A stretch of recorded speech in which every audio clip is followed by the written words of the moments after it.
He's one of the captains, but they don't call him the captains at Santa Clara. They call him the boat crew. That fits the Raptors quite well. The sets. Medei's 2-1, bounce back up the middle and into center field. In to score is DeCunto. Rounding third is Nolan. The throw to the plate by Ruiz is cut off, and it's a 2-run single from Jason DiCochea. When drifting out to right center field, that may help the bats tonight. Pitch swung on and hit in the air, deep to center field. Racing back is Cook to the track, to the wall. This ball is gone. A home run for Alec Burns, his 5th of the year. Gives the Green Bay Booyah an early 1-0 cushion. That ball just kept on carrying and carrying. Well struck by Alec Burns. Shows off the power. Runner 90 feet away from scoring with nobody out. Infield stays back for Lacrosse. The pitch. Swung on and cranked in the gap in left center field. This ball carries to the track, to the wall. This ball's gone. A league-leading 6th home run for Billy Cook. Gives the Raptors their first lead tonight. It's 2-1 in the first. Cook gets all of it. Impresses the pro scouts in attendance. And the Raptors on top. The sets. And the 3-2 pitch. Swung on and bounced to Sepulveda at third. He gathers, guns it across and in time. And the Raptors have won once again at home. 15-2 are the Raptors at Ritter Field, and they improve to a league best 24-9.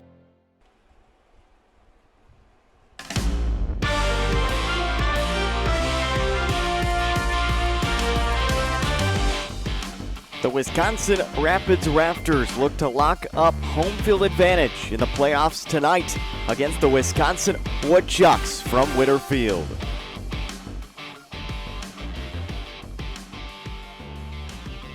Hello and welcome down to the field. I'm Shaemus Kreider, and this is Raptors pregame.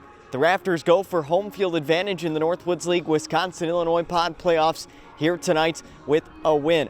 Raptors got one step closer to a regular season pod championship with a win yesterday and 16 runs against the Lacrosse Loggers at Copeland Park. Let's take a look back at the highlights from yesterday's victory. Last regular season game between the Loggers and the Raptors started off with a bang. Andy Garriola muscles one out to right for his 5th home run of the season. Garriola has had 4 of his 5 long balls come in the last 2 weeks. And the Raptors jumped on top early with their league best 40th home run.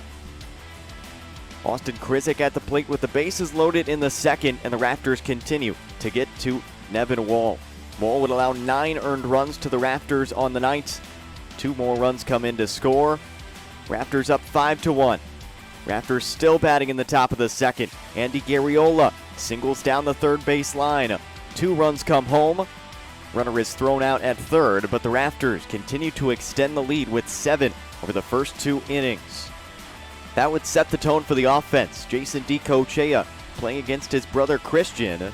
Singles into right. Christian DiCochea fields the ball, but 2 more runs come in to score.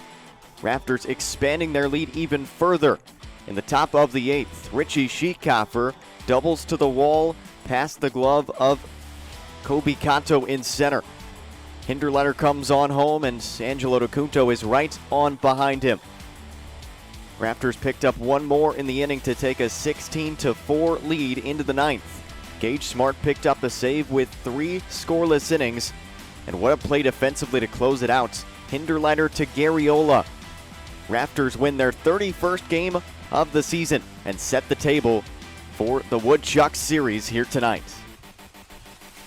The Wisconsin Rapids Raptors have a team ERA of 2.9 right now. That would set a new Raptors record. Raptors also have 450 team strikeouts, leading the league, and Chris McIlvaine has been the ace of the club. McIlvaine has an 0.57 earned run average and is just 5 1/3 innings away from being qualified for the team record. McIlvaine is opposed by Nate Medei. Medei has been the ace of the Woodchucks this season in his second go-round with Wisconsin. A 2.50 earned run average and 45 strikeouts, top 5 in the Northwoods League. It's Medei and McIlvaine Rafters and Woodchucks. Next here from Winterfield on the Northwoods League Baseball Network.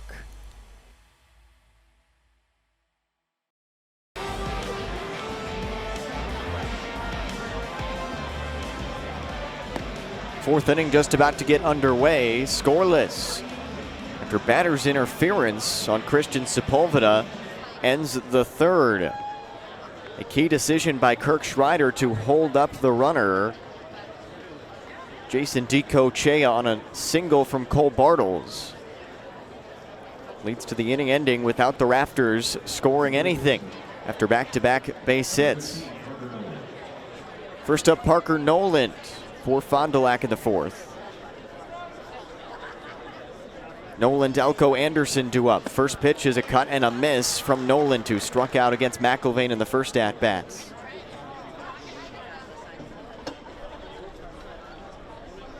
Wind up the pitch. A called strike. Noland, one of those batters on Fond du Lac, batting above 300.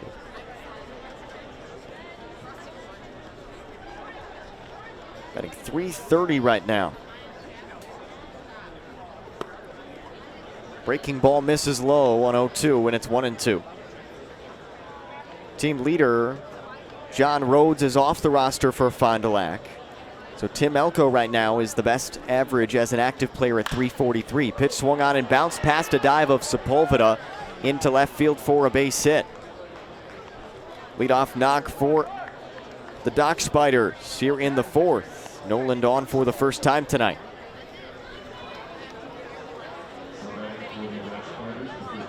Next up, Tim Elko, who struck out in his first at-bat. John Rhodes is a big loss for Fond du Lac. Was tearing the cover off the baseball before he had to leave the roster and head back to the University of Kentucky. Rhodes had a batting average well above 400 for most of the year, finished with a .373 batting average. Runner on first with nobody out for Tim Elko. First pitch. Elko takes upstairs and the count is 1-0.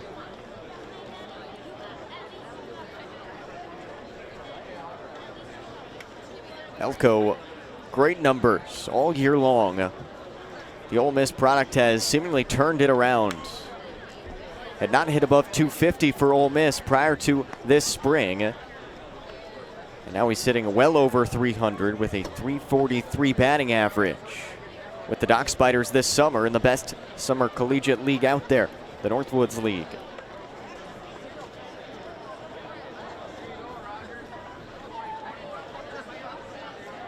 The 1-0 pitch. Up high, 2 balls, 1, no strikes. Elko in the driver's seat. If Elko turns on a baseball, ball could fly way out of here. Most power on the roster. Noland takes a lead off of first. Twitches and takes off. Pitches up high for ball 3. Throw down by Jake Dunham is way in time. Parker Noland is cut down on the bases for out number 1.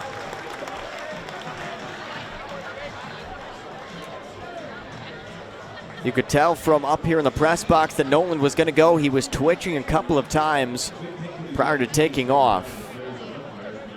Jake Dunham read it well. Chris McIlvain as well, with a good quick delivery to the plate. 3 balls and no strikes, however, on Tim Elko after the high fastball missed. The 3-0 is down the middle. And McIlvain gets back in it. Tim Elko did an interview with 24/7 Sports when he said that Ole Miss was a national championship team. They missed out. Swing and a miss. Count is 3-2. And his thoughts really echo around college baseball. It's a really unfortunate end to the season. Unfortunate but necessary with COVID-19. 3-2 is chopped back and foul. Talked with guys like Glenn Albanese on the Rafters roster about the same thing. Albanese for sure thought that Louisville had a chance at the national championship this year. But unfortunately, season cut short.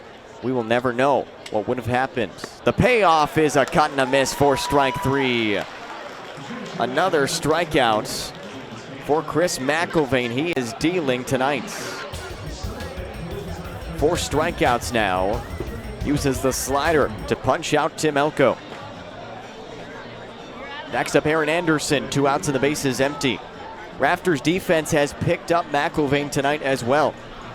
In the second inning, with Andrew Bullock at the plate, Rafters defense deked Caleb Durbin on a hit and run into an out. Pitch is popped up high on the infield. Everyone converges. Christian Sepulveda calls for it and makes the catch for out number 3. That retires the side in the top of the 4th. Rafters to come up with Wallstad, Dunham, and Wold looking for their first run on the Northwoods League Baseball Network.